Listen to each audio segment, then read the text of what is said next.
रात बहुत गहरी थी। आसमान पर बादल इस तरह मंडरा रहे थे जैसे किसी राज को छुपाने की कोशिश कर रहे हों।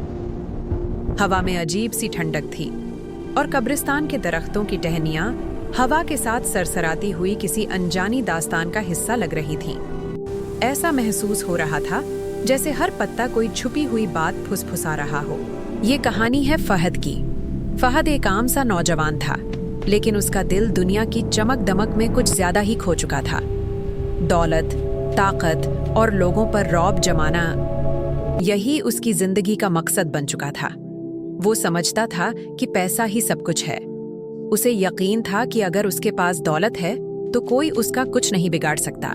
वो अक्सर मजाक में कहा करता, अरे यार, कब्र में जाकर कौन देखने आता है, सब यहीं खत्म हो जाता है। दोस्त कभी कभी उसे समझाते, भाई अल्लाह से डरा करो, जिंदगी आर्जी है। लेकिन फहद हंस देता, अल्लाह बहुत रहम करने वाला है, सब माफ कर देगा। वो ये भूल चुका था कि अल्लाह बेशक रहम करने वाला है, मगर इंसाफ करने वाला भी है। एक रात जब शहर गहरी नींद में था, फहद अपनी नई गाड़ी में तेज रफ्तार से घर जा रहा था। हल्की हल्की बारिश हो रही थी, सड़क गीली थी। वो मोबाइल पर बात करते हुए मुस्कुरा रहा था। अचानक सामने से एक मोटरसाइकिल आ गई। ब्रेक की चीखती हुई आवाज, गाड़ी का फिसलना और फिर एक जोरदार टक्कर। कुछ ही लम्हों में सब कुछ खामोश हो गया। बारिश अब भी हो रही थी, लेकिन सड़क पर पानी के साथ खून भी बह रहा था। फहद की आंखें खुली थीं, मगर उसका जिस्म हिल नहीं रहा था। उसे महसूस हुआ जैसे उसका बदन सड़क पर पड़ा है, लेकिन वो खुद उसके ऊपर खड़ा सब कुछ देख रहा है। उसने चिल्लाने की कोशिश की, मैं यहाँ हूँ, मुझे उठाओ, लेकिन कोई आवाज नहीं निकली। एम्बुलेंस आई, लोग जमा हो गए। किसी ने कहा, ये तो जा चुका है। फहद के दिल में पहली बार डर की एक ठंडी लहर दौड़ गई। नहीं, ये नहीं हो सकता, मैं जिंदा हूँ। मगर हकीकत बदल चुकी थी। कुछ घंटों बाद वही फहद, जिसकी शान और शौकत के चर्चे थे, सफेद कफन में लिपटा हुआ कब्रिस्तान लाया जा रहा था। बारिश रुक चुकी थी, मगर फिजा में नमी और अजीब सा सन्नाटा था। कब्र तैयार थी। लोगों ने उसे आहिस्ता से मिट्टी में उतारा। हर मुट्ठी मिट्टी के साथ फहद को ऐसा महसूस हो रहा था जैसे उसके सीने पर बोझ बढ़ता जा रहा हो। आखिरकार सब लोग चले गए और कब्रिस्तान में वही गहरा सन्नाटा वापस लौट आया। अंधेरा, घना, दम घोंटने वाला अंधेरा। फहद ने आंखें खोली।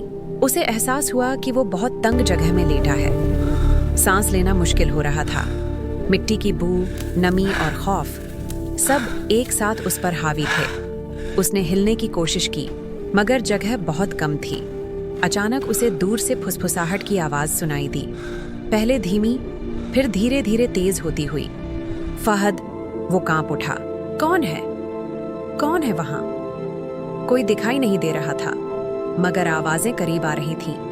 उसके सामने अचानक उसकी जिंदगी के मंजर चलने लगे, जैसे कोई फिल्म हो। वो वक्त जब उसने एक गरीब मुलाजिम की तनख्वाह रोक ली थी। वो लम्हा जब उसने झूठ बोलकर किसी का हक मारा था। वो दिन जब उसकी माँ ने कहा था, बेटा नमाज पढ़ लिया करो, अल्लाह सब देख रहा है।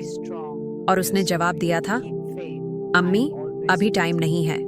हर मंजर के साथ कब्र की दीवारें जैसे और तंग होती जा रही थीं। उसका दिल जोर जोर से धड़कने लगा। या अल्लाह, ये क्या हो रहा है? पहली बार उसकी जबान पर सच्चे दिल से अल्लाह का नाम आया। कब्र का सन्नाटा अब खौफ में बदल चुका था। उसे महसूस हुआ जैसे जमीन उस पर दबाव डाल रही हो। हर सांस भारी हो गई। फिर एक गूंजती हुई आवाज सुनाई दी, जो इंसानी नहीं थी, मगर हर तरफ से आ रही थी। तुमने दुनिया में क्या भेजा? फहद का जिस्म कांप गया। उसके पास कोई जवाब नहीं था। दौलत बैंक में रह गई, गाड़ी सड़क पर टूट चुकी, दोस्त सब अपने अपने घरों को लौट गए, रिश्तेदार कुछ दिन रोएंगे, फिर अपनी जिंदगी में मशगूल हो जाएंगे। यहाँ सिर्फ उसके अमाल थे। अचानक उसके सामने हल्की सी रोशनी दिखाई दी। वो उसकी एक नेकी थी। एक बार उसने एक यतीम बच्चे की मदद की थी, वो भी बिना दिखावे के। वो रोशनी बहुत छोटी थी, मगर अंधेरे में चमक रही थी। फहद ने बेबसी से कहा, या अल्लाह, मुझे एक मौका और दे दे, मैं सब ठीक कर दूंगा।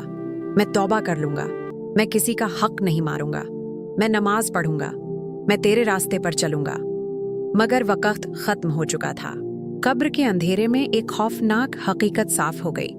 अल्लाह का इंसाफ अटल है। वो माफ भी करता है, मगर इंसाफ जरूर करता है। अचानक कब्र में शदीद दबाव महसूस हुआ।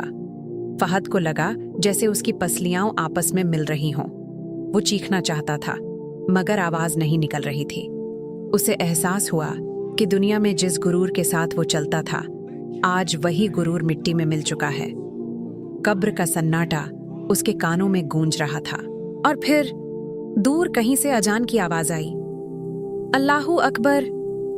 वो आवाज कब्र के अंधेरे में उम्मीद की एक किरण बनकर दाखिल हुई। फहद की आंखों से आंसू बहने लगे। या अल्लाह, तू ही मेरा रब है। मैंने गलती की। मैंने दुनिया को सब कुछ समझ लिया। मैंने तुझे भुला दिया। उसी लम्हे उसे एहसास हुआ कि जिंदगी का असली मकसद दौलत या ताकत नहीं था, बल्कि अल्लाह की रजा थी। ये कहानी सिर्फ फहद की नहीं है, ये हम सब की कहानी है।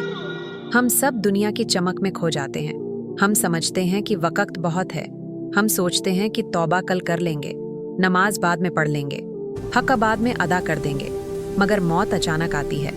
कब्र का सन्नाटा सबको सुनना है, वो अंधेरा सबको देखना है, और वहाँ सिर्फ एक चीज काम आएगी, अल्लाह पर ईमान और नेक आमाल। आज अगर हम सांस ले रहे हैं तो ये अल्लाह की मोहलत है। आज अगर हम सुन रहे हैं तो ये मौका है, कल शायद देर हो जाए। याद रखो, कब्र में ना तुम्हारा नाम काम आएगा, ना तुम्हारी दौलत, ना तुम्हारी शोहरत। वहां सिर्फ अल्लाह का इंसाफ होगा, और उस इंसाफ में ना रिश्वत चलती है, ना सिफारिश। इसलिए आज ही अपने दिल से गुरूर निकाल दो। किसी का हक मारा है तो वापस कर दो। नमाज कजा हो रही है तो संभल जाओ। माँ बाप का दिल दुखाया है तो माफी मांग लो। अल्लाह से अपना ताल्लुक मजबूत कर लो, क्योंकि जब कब्र का सन्नाटा उतरता है तो चीखें भी वापस लौट आती हैं, और तब सिर्फ एक ही सदा रह जाती है, या अल्लाह रहम फरमा। अल्लाह हम सबको हिदायत दे, हमारे गुनाह माफ करे और कब्र के अजाब से महफूज रखे। आमीन।